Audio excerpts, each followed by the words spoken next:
Je sais que tu as commencé à faire de la pub Facebook plus profondément avec Ouais. Bamboo Underwear cette année. Mhm. J'aimerais ça peut-être que tu me parles un peu parce que les résultats que tu m'as partagés behind closed doors étaient assez incroyables. Mhm.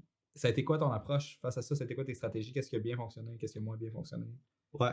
Ben, c'est sûr et certain que, mettons, Facebook Ad demain matin, une business qui a beaucoup de trafic, tu peux juste faire du retargeting, offrir un rabais, tu vas closer. Mhm.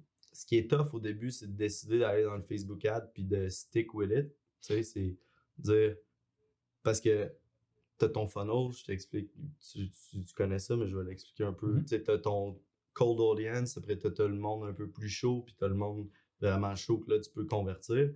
Mais c'est quand tu es un brand, puis tu t'en vas chercher soit un nouveau marché, un nouveau pays, un nouveau quelque chose, faut que tu en mettes dans le cold. Fait que c'est le struggle un peu qui a été notre plus grosse, puis qui l'est encore chaque jour, c'est d'être capable d'attendre que le monde se rentre dans le bas du funnel puis qu'il achète. Mhm. Fait que, mais on est content, on a des bons résultats. Puis aussi, ce qui est le fun, c'est qu'avec l'audience qu'on a créée sur Instagram, on est capable de la travailler pour l'amener sur le site avec les Facebook Ads. Fait que on avait déjà, mettons, à travailler avec plein d'influenceurs, une grosse audience de monde à retargeter qui ont déjà vu le brand. Fait que peut-être qu'ils sont pas allés sur le site, mais ils ont vu ton brand, sont allés sur ta page Instagram. Ça, on était capable de les retargeter. Là. Ouais, fait que de vraiment. Puis ça, la plupart des gens ne savent pas qu'on peut faire ça. Mhm. Ce que tu viens de mentionner, c'est vraiment pertinent parce que de un, recibler les gens qui ont été sur ton site web, le remarketing, ça fait tellement longtemps qu'on en parle que si vous êtes un business owner et que tu as un site web, tu as un pixel sur ton site web, si tu as un site web, tu n'as pas de pixel sur ton site web, ça c'est la première chose, mets ton pixel. Mais là, c'est pas Si long. tu ne fais pas de remarketing, fais du remarketing. C'est la première chose à faire. Ouais. Mais ensuite de ça, si tu as un compte Instagram, parce que là, de plus en plus, les entreprises, les entrepreneurs commencent à se rendre compte que Instagram, finalement, c'est pas une plateforme qui va disparaître du jour au lendemain. Ça vaut la peine de s'investir là-dessus. Ils commencent à faire des posts, commencent à engager des consultants, comment est-ce que ça fonctionne, ils investissent en comment faire des bonnes photos, etc. Mais tu peux utiliser les gens qui ont été sur ton profil, ceux qui ont interagi avec ton profil, comme audience personnalisée sur Facebook Ads, Ouais. autant sur Instagram que sur Facebook, que sur les autres plateformes de distribution. Fait que pour vous autres, c'est sûr que ça a donné des bons résultats. Fait que toi, tu me dirais que du remarketing, recibler l'audience des gens qui sont engagés avec vous autres sur les médias sociaux. Mais c'est aussi, si tu n'as pas d'audience nulle part, c'est d'y aller avec ton cold audience, aller chercher une nouvelle clientèle, que ça soit de créer tes lookalike audience, créer un lookalike, puis nous, on teste présentement, mettons, on a 172 pubs qui roulent à temps plein, qui testent chaque audience, avec ton 1% de lookalike, ton 2%, ton 3% dans tel pays, voir ce qui marche le plus, puis Facebook est tellement smart, il va optimiser ce qui est le meilleur pour toi. Mais justement, parlant de ça, un moment donné, tu m'avais parlé, Olivier, là, je ne sais plus quoi faire sur mes audiences. Puis là, moi, je t'ai répondu, tu as essayé de juste pas en mettre, cible tout le monde. Puis Facebook va s'arranger tout seul. Est-ce que tu l'as testé finalement? On l'a testé, mais je t'ai fait perdre de l'argent, c'est ça, je veux savoir. Non, mais on l'a testé, puis c'est correct dans le cold. Mais quand tu vas après ça à vraiment vouloir amener ton funnel vers le bas, c'est là qu'on a eu de la misère d'essayer cette stratégie-là parce que, admettons, c'est pas la même chose qu'on va montrer au monde qui sont allés sur notre Instagram il y a 3 jours versus ceux que ça fait 30 jours. C'est pas la même chose qu'on va montrer au monde qui ont mis de quoi dans leur panier il y a 4 jours ou ceux-là qui ont mis leur panier qui ont mis leur bobette dans leur panier il y a 7 jours, mais qui n'ont pas encore acheté, on va montrer de quoi de différent. Fait que c'est là qu'on a un peu... Là, je pense que tu vas regretter d'avoir dit ça parce que je veux savoir exactement comment est-ce que ton message change. Parce que je suis vraiment curieux de savoir. Ton offre? C'est quoi l'offre? Ben, admettons que ça fait 3 jours. OK, mettons que ça fait 1 jour que tu as mis de quoi dans ton panier. Ouais. Tu n'as pas acheté.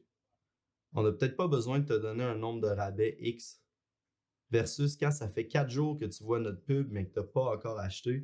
Peut-être qu'il faut te donner un rabais plus haut ou peut-être qu'il faut te montrer des reviews ou peut-être qu'il faut te montrer quelque chose de différent qui fait que tu as une objection d'acheter. Fait que si tu es allé sur le site une fois et que tu n'as pas encore acheté, il faut te montrer une autre pub différente que si ça fait 8 fois que tu vas sur le site et que tu n'as pas encore acheté, il faut tester d'autres affaires avec toi, essayer d'autres objections qu'on n'a pas réussi à un peu contrer. Parce que si ça fait 8 fois, tu es intéressé, mais tu ne l'as pas réussi.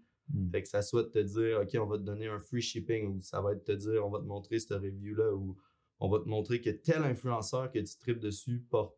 Fait que c'est travailler avec tout ça. Fait que c'est pour ça que juste y aller à large, on pouvait pas segmenter le message pour chaque personne, dépendamment où, puis dans quel.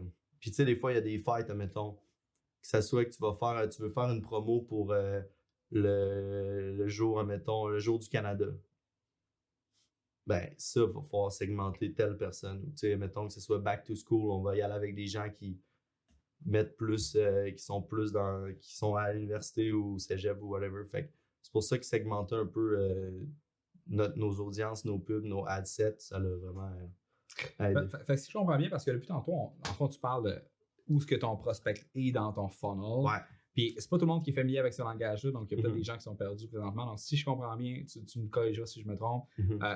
Tu vas commencer par faire un ad set où ce que tu vas cibler de façon très très large sans nécessairement que la personne soit déjà familière avec la brand de Bamboo. T'es exclus. Puis, non, laisse-moi finir ce que je veux dire. Dans ma tête, je suis rendu dans le Facebook Fait que Ads. tu startes avec une campagne où ce que tu vas mettre, mettons, des posts, où ce que c'est des influenceurs qui ont ton linge. C'est pas nécessairement des appels à l'action pour acheter le produit, puis tu vas pas mesurer, mettons, le add to cart. Ensuite, tu vas faire une autre audience où ce que tu vas. Ça peut être des lookalikes, ça peut être. Peu importe. Quelque chose qui est froid. Froid qui veut dire que les gens n'ont pas déjà interagi par le passé avec ta brand. Puis, fait que ceux-là, une fois qu'ils ont interagi avec ta brand, tes cibles, tu vas te faire une campagne où, je sais pas moi, tu vas faire l'objectif de la conversion, ça va être un add to cart. Puis là, tu vas leur montrer testimonials, tu vas leur montrer un article qui explique pourquoi que le bambou c'est bon pour eux autres, tu vas leur montrer du contenu qui a été fait par d'autres influenceurs. Ouais. Puis ensuite de ça, si la personne elle a rajouté un item au panier, tu vas attendre, mettons, 7 jours. Puis après ça, tu vas refaire une autre campagne parce que là, l'objectif, c'est la conversion avec un code rabais ou quelque chose en genre. Dès qu'ils l'ont mis, après c'est à peu près 15 minutes, s'ils sont partis et qu'ils n'ont pas acheté, la pub va te retargeter de.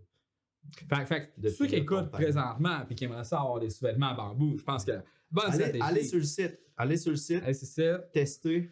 Mettez plein d'affaires dans vos paniers. As-tu un code promo à partager avec les gens pour le podcast en ce moment? Ouais. Ouais? 10$ off. C'est quoi? OLI10. OLI10. Est-ce que j'ai de l'affiliation avec ça? Non. Ah. On va s'arranger plus tard. On regardera combien. OLI10. Ça prend beaucoup de gens qui vont prendre ce code-là comme ça. Je vais regarder la caméra. Ça va vous donner 10$ de rabais sur. C'est valide là. Je l'ai créé. Tu m'as même pas vu, mais c'est valide là. Ça donne 10$ sur n'importe quel achat. Tu crées pour de vrai, là? Ah, il est déjà créé. Tu l'as fait, bam. Ouais, je savais que t'allais aller là. Tellement fort, man. C'est pour ça que t'es un marketeur.